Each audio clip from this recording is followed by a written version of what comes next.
everybody. Welcome back to the Dirt Road. I'm here with Rick. And that's Mike.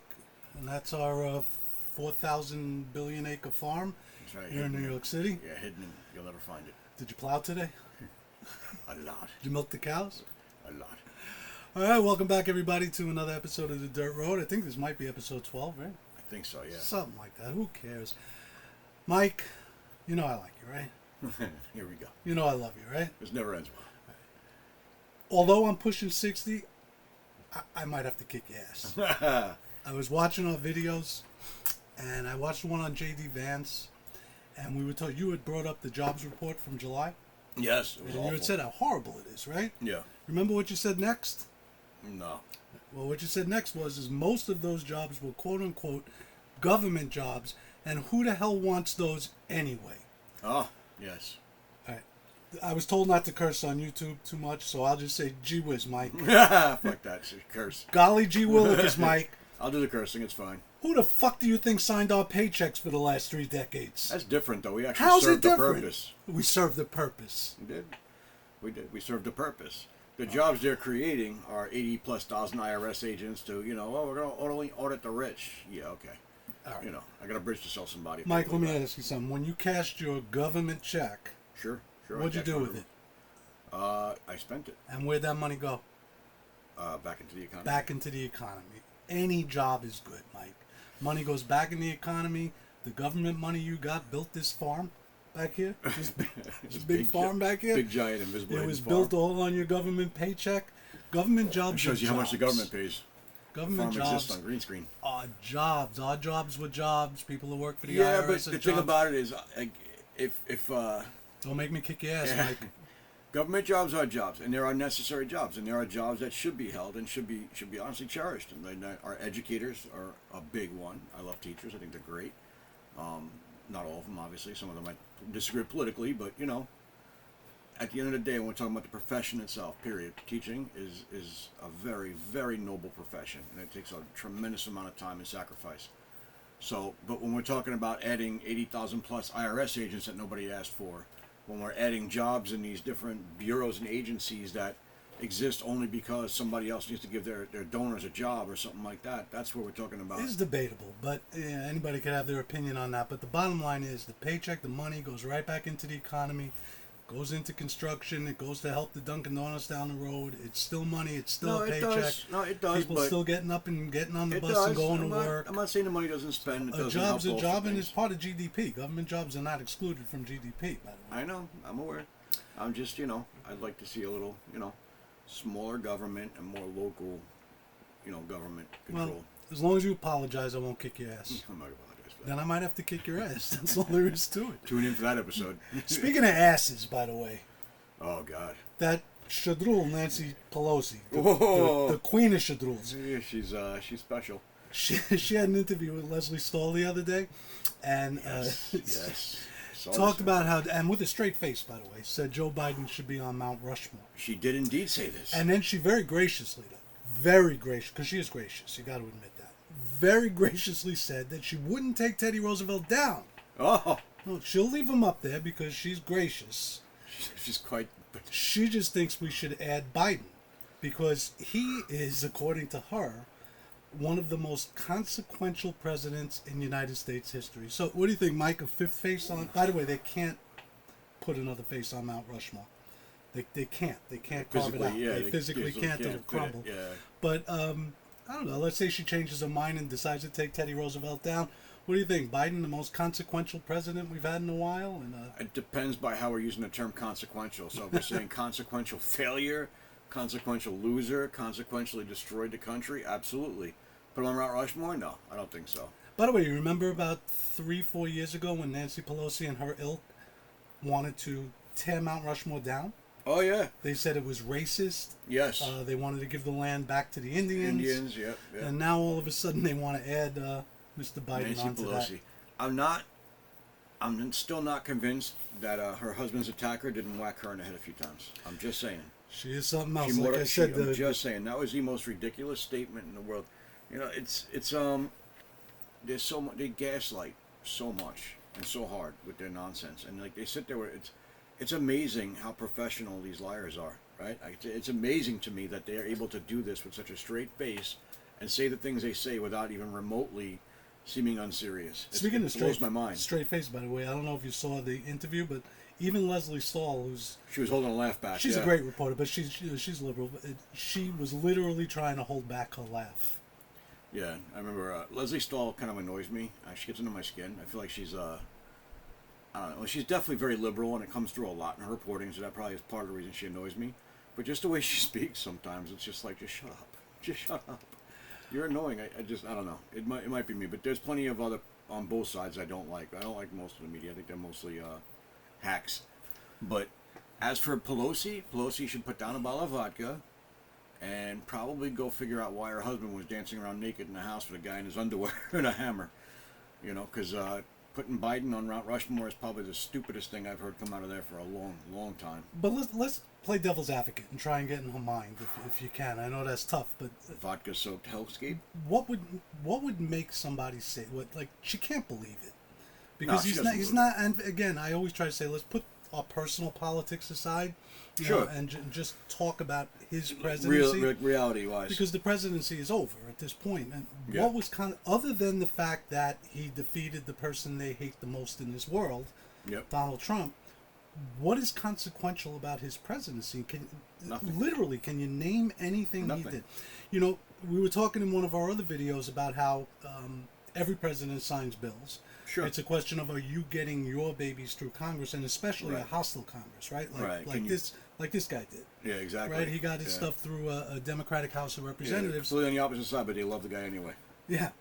But with Biden, and this is again, this is fact. Do you know that he has not even been up to Capitol Hill to meet with the Democratic caucus in over 2 years? Well, In over 2 years. it's probably hard to get all the nurses and the extra poopy pants and everything they need to bring the guy anywhere. Like, he's dementia-ridden. He's not going anywhere. He's probably been... That cognitive decline didn't happen overnight. No, of course not. But there's nothing consequential that's come out of this presidency, again, other than the fact that he defeated Trump, and that makes him a hero to them. But nothing. There's nothing consequential. And she, in that same interview, she brought up the fact that he made such a selfless, patriotic move by putting the country first and dropping out of the race. Oh, yeah, that was complete garbage. They forced him out. They used 25th Amendment to force him out. That's been reported on by just about every media outlet from left to right. Of You know, course. it's been verified by numerous outlets. It's known fact now that they basically threatened him with the 25th Amendment, and that's what forced him out of the race. If he was selfless, he would have dropped out a year ago and let them have a primary and let them pick somebody and go through. Absolutely. Let me put it to you like this. If he's selfless and patriotic for dropping out of the race and should be on Mount Rushmore, then Richard Nixon should be there. Sure. Right? Didn't he do a patriotic, selfless thing? No, he didn't. He resigned when his political party showed up at the White House with a hangman's noose Yeah. and told him you're done. Yeah. And Biden dropped out of the race when his political party showed up at the White House with a hangman's noose and said, you're done, buddy. It's over. Yeah. There was nothing selfless about it. He was as selfish as could be. He was so just inspired to want to beat Donald Trump again that nothing else mattered to him. He just wanted to hold on to power. Right, and he stayed in as long as he possibly could. He is not selfless, he's selfish. Yeah, he's a narcissistic, selfish ass. He always has been. Absolutely, and there's nothing consequential about his presidency. Not even remotely. Like I said in another video, every Democratic president gets their stimulus at the beginning, just like every Republican president gets their tax cut at the beginning. Yep. He got that. That was it. Yeah. Nothing else. Yeah, he got the freebie at the door. Yeah. And won all the prizes. So, who would we put on Mount Rushmore instead of Teddy? Oh, I'm sorry. Nancy Pelosi said he could stay. So along with Teddy Roosevelt, Definitely ain't gonna be Biden. they picked those guys, and it doesn't necessarily mean they were the four best presidents, right? No, they were just the ones they were considered to be consequential in one way or another. Well, you have like Lincoln obviously presided over the Civil War, and then you have like Teddy Roosevelt with the New Deal and bringing us through the Depression. So I mean, you have all these consequential moments in our history, and they represented the president at the time in that moment. So, that was consequential in that sense. Biden is not consequential in any sense. He came in at the tail end of COVID and made it worse. The response, he didn't make it better. Although Trump kind of flubbed that response as well, if I'm being honest. I didn't agree with a lot of the Trump policies that came out during COVID either. 2 weeks to stop the spread, to me, at the very thought of it was stupid. And then when he kept going with it, I couldn't believe it.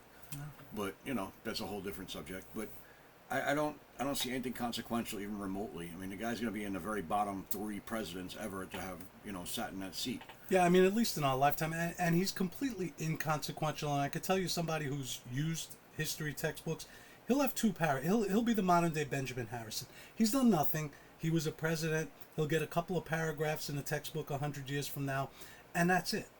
Yeah. There's nothing else that he could have. And the worst part about Nancy Pelosi's incredibly stupid remark, because she wasn't even just like goofing around and saying I love the guy. She was dead ass serious. But he actually now has a lower approval rating than he did before he dropped out, which is amazing. His approval rating should have shot up 10, 15 points once he dropped out, right? I told you he could have done that speech and been, Grandpa finally giving up the car keys, and his popularity actually went down. There was a poll out this morning, I think, from Reuters that had, not Reuters, I'm sorry, Rasmussen. Rasmussen, okay. Had him down at 37% popularity. Jesus.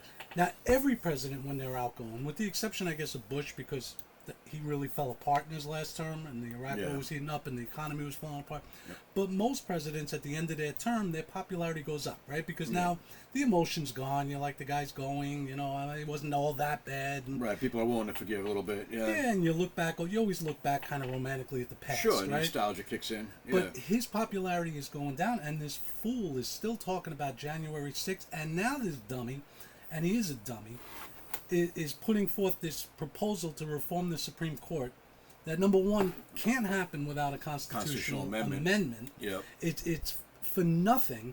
And all this guy is doing, in my opinion, is hurting Kamala Harris's chances of winning. I think he's hurting his own party, his own vice president.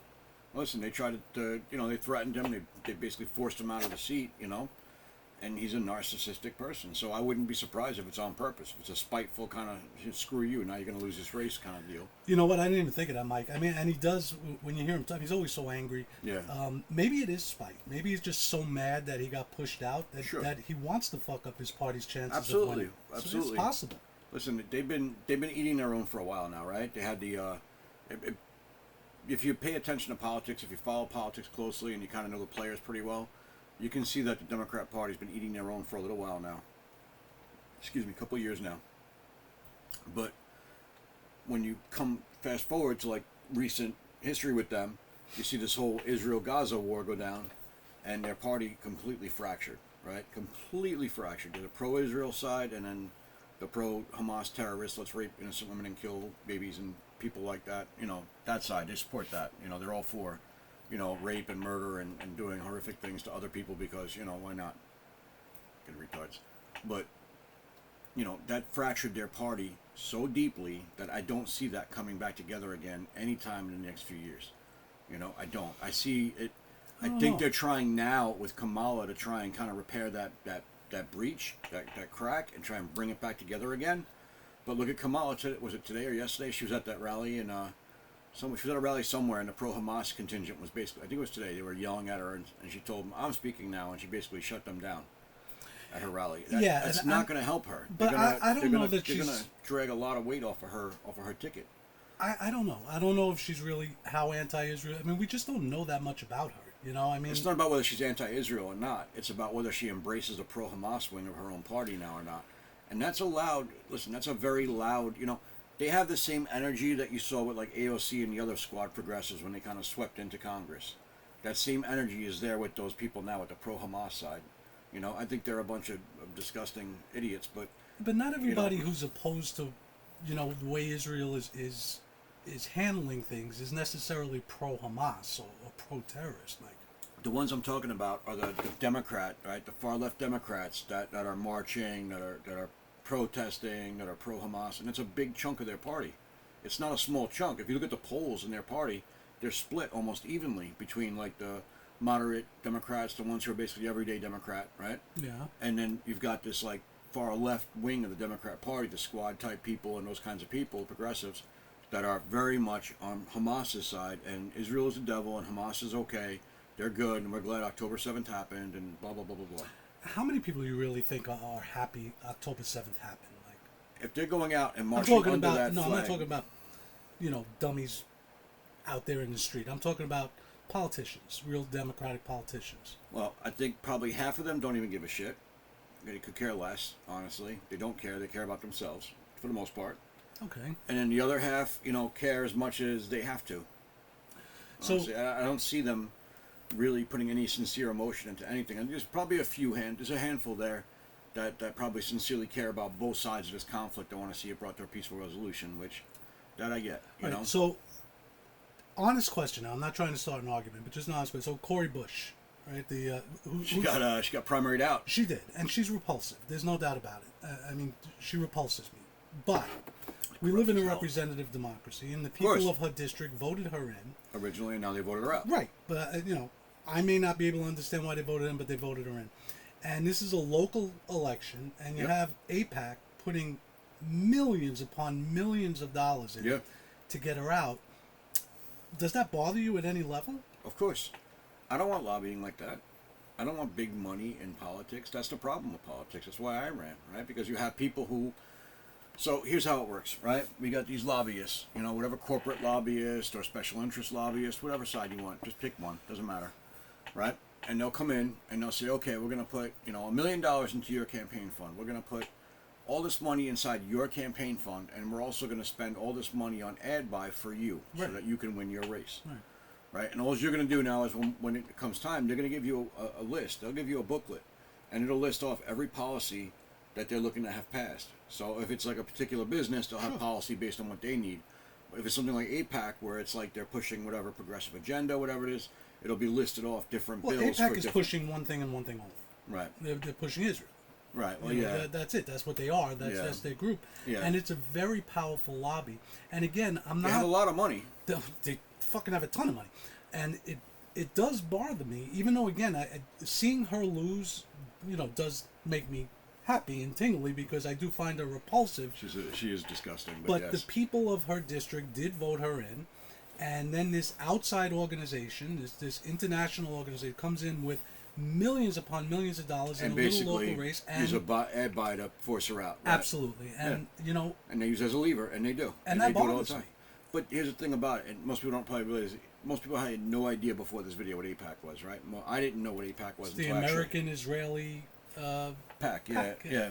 I didn't Political Action Committee. I didn't know what they were until I ran for office. When I ran for office is when I started finding out about. I had the general idea, like most people do, about lobbyists, right? But I didn't know much about the inner workings of it. I learned about it when I ran, and I was as horrified as probably you are right now. But it is absolutely corrupt. AIPAC lobbies not just Democrats, though. They lobby both sides, and they will put more so the Republicans. Yeah, they will put a tremendous amount of pressure on your campaign if you're not willing to go along with what they want, which is absolutely, it's foreign interference in elections, right? Because at the end of the day, that this is basically the Israeli government involved in this. Probably. That's fund that's behind the scenes, kind of pushing a lot of this policy stuff. So they're basically like a lobbying wing of the Israeli government. Which no government should be lobbying us like that, No, and the same thing is going on with Ukraine, and it's very bothersome to me, because, and again, bottom line, whose side am I on? I'm on Israel's side in the conflict, but that doesn't mean that we must.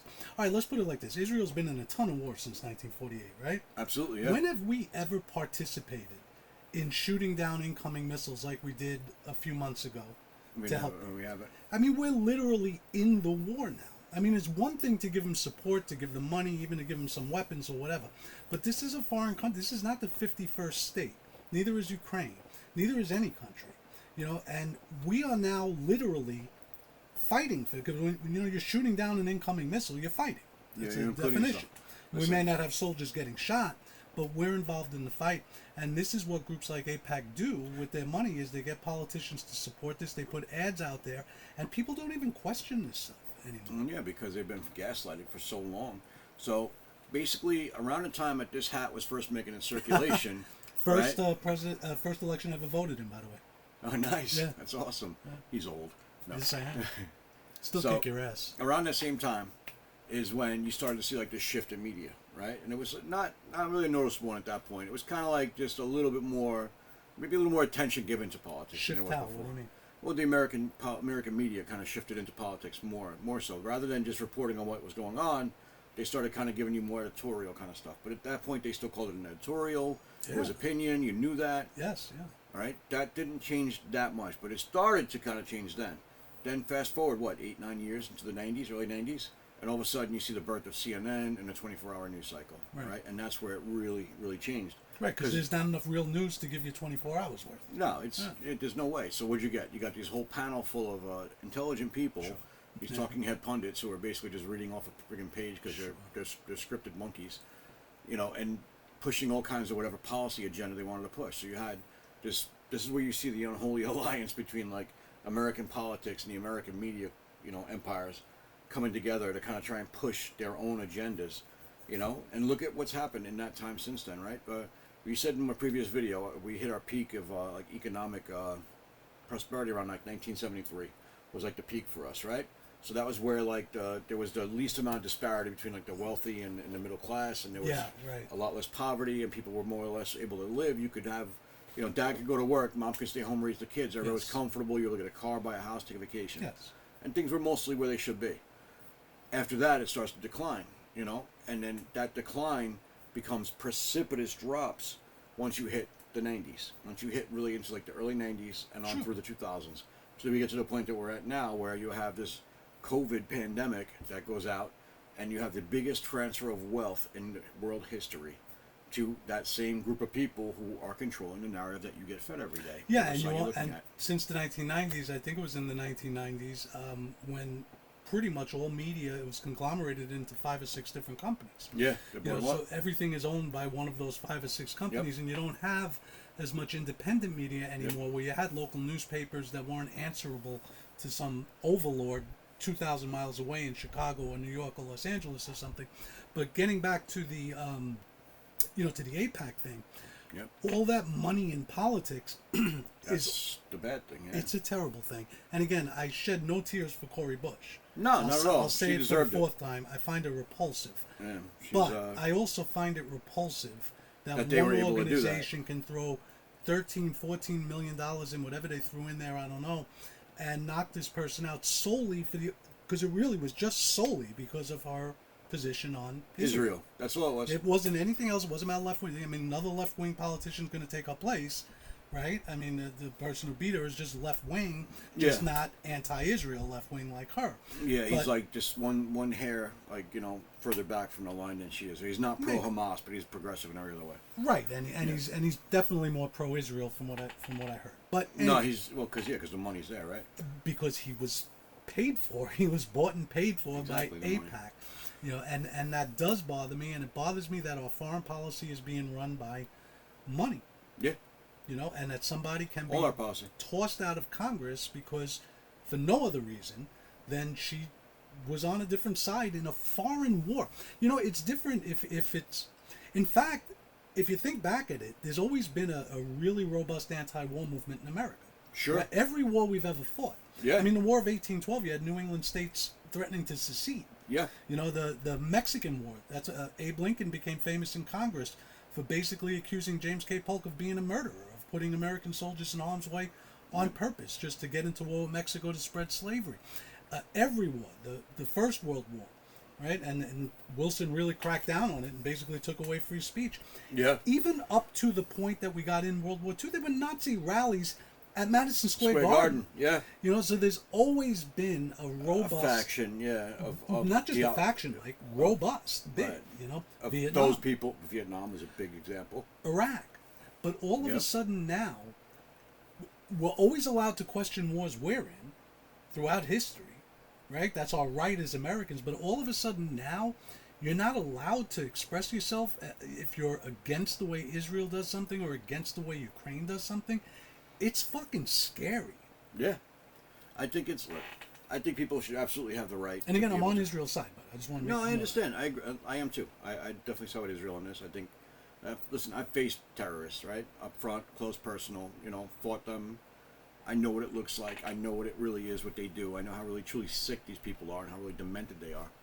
So I get it, and I get Israel's stance on it, and I get the fact that they feel like they have to bomb these people back into the Stone Age. And honestly, I don't disagree. I don't think they understand anything but violence, and that's just what you need to do. And it's awful, and it's horrible, but guess what? Buckle up. The world is an awful, horrible place, and it's not what we want to be. But if I disagree with you, do I have that right? Of course, absolutely. Listen, we go to war, right? We serve. We serve. He served as an educator. I served as a police officer and detective and in the military. We didn't do that, so that you could just erase one side of the argument, right? Right. We didn't do that. We didn't shed blood, or Well, some of my friends you give shed their blood, lives, and- just because we wanted to erase one side of the argument. We did it because the argument needs to happen, and that's how we move forward as a nation, as a people.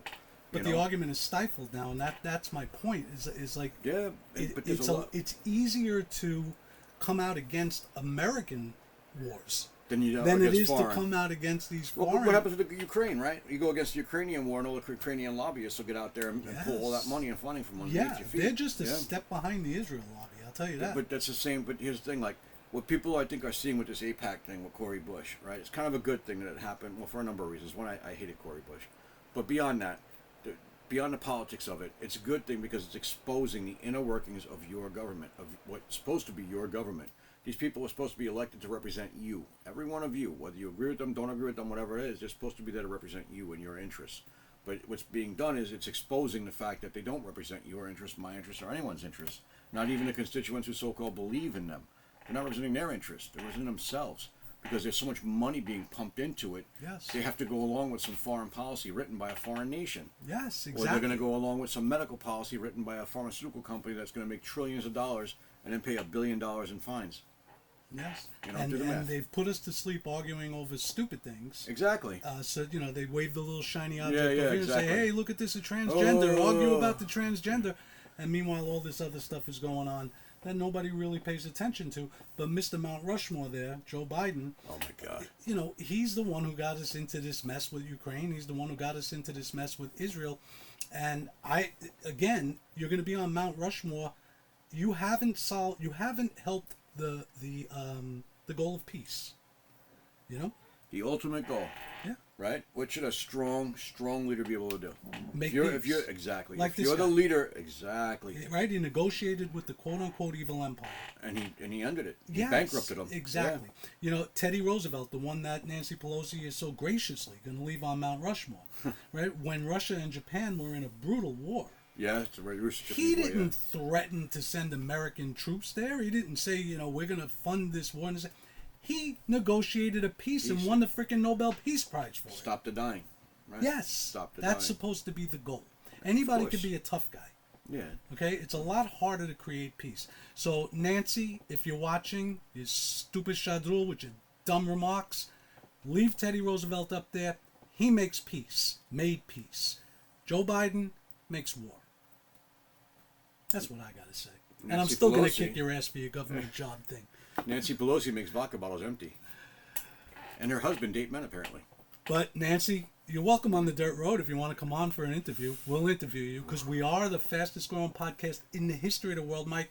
Our subscribership has gone up by a factor of 22 in 2 weeks. This is true. We have gone from 0 to 22. That's from 1 to 22. We've gone up by a factor of 22. That's right. There's no other... Mike, if we were a stock, we'd be a fucking blue chip. This is true. That's actually very accurately true. true. Well, actually not, right? We'd be a penny stock that became a blue chip. Yes. Well, yes. That's more accurate. Fastest growing. Rogan, watch out. That's right. We're coming for you, buddy. Nancy, come on the dirt road with us. Come on the dirt road. Mike. We're going to bury you behind a barn. Always a pleasure. Thank you, brother. I won't kick your ass. Don't worry. Subscribe. Comment right down there. Where is it, Mike? Down there? Right down there. Comment. Yep. Like the videos, subscribe, share the videos, talk. And listen, we want to hear what you think. What do you think about Pelosi's comments about Joe Biden? Does he deserve a spot on Mount Rushmore? He's such a consequential president, Mike. Oh, yeah. The only consequential thing that guy's done any time recently is poop his pants. You know what I mean? Like, he's completely gone. Oh, he's a consequential president. He's fried. But let us know what you think. We really do want to hear your thoughts. Whatever side you're on, we want to hear your thoughts. Okay? Right down there. So just throw us a comment. Let us know what you think, and we could definitely have this debate. And let's have some honest conversations and real debates. See you next time. Thank you, guys.